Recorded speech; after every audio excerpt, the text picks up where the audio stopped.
Hai teman-teman semuanya, kali ini aku mau bahas tentang pathway diabetes mellitus. Apa sih itu diabetes mellitus?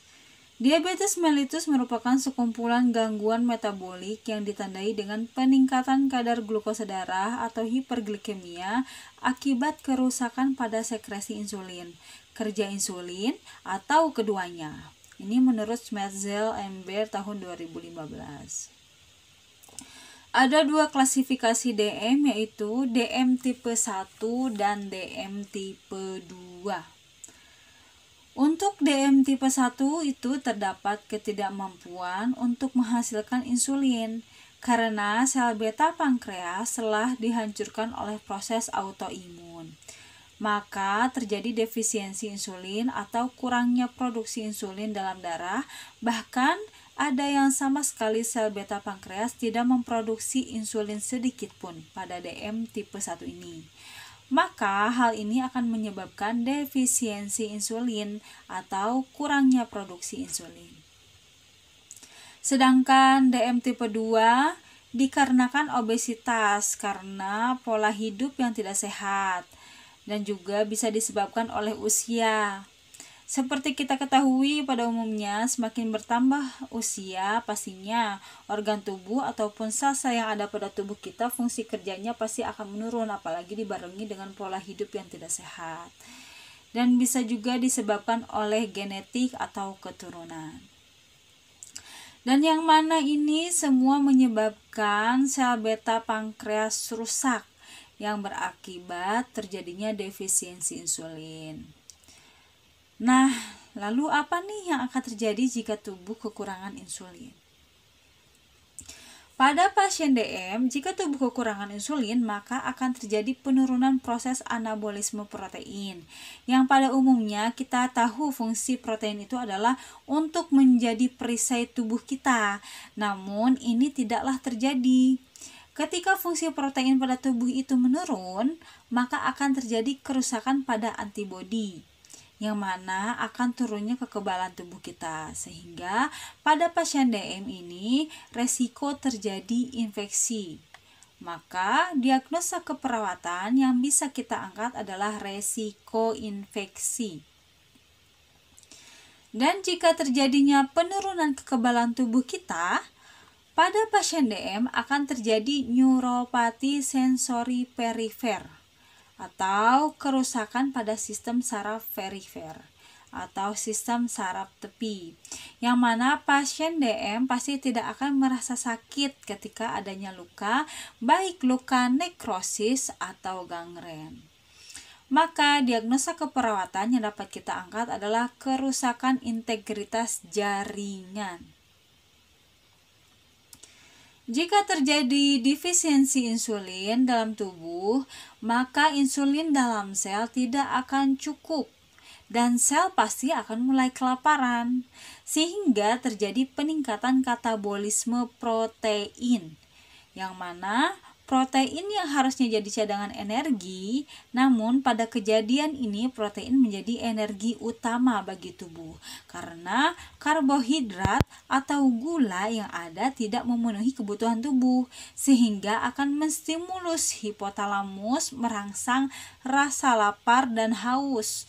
Maka pasien DM ini biasanya tandanya akan terjadi polidipsi dan polifagi, akan selalu merasakan haus dan lapar berlebih karena insulin yang kurang tidak bisa mengangkut gula masuk ke dalam sel. Maka diagnosa keperawatan yang dapat kita angkat adalah ketidakseimbangan nutrisi kurang dari kebutuhan tubuh.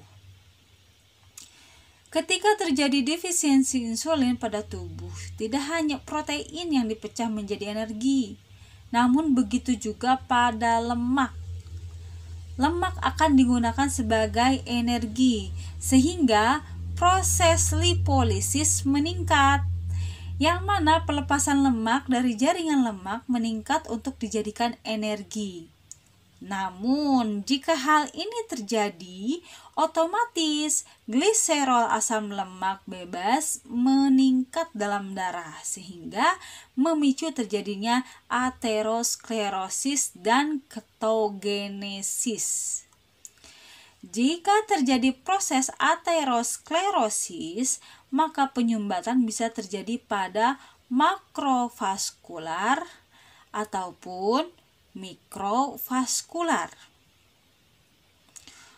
Untuk makrovaskular, jika terjadi penyumbatan pada makrovaskular atau pembuluh darah besar seperti organ jantung dan otak, nah, jika terjadi pada jantung akan menyebabkan myocard infarct atau serangan jantung.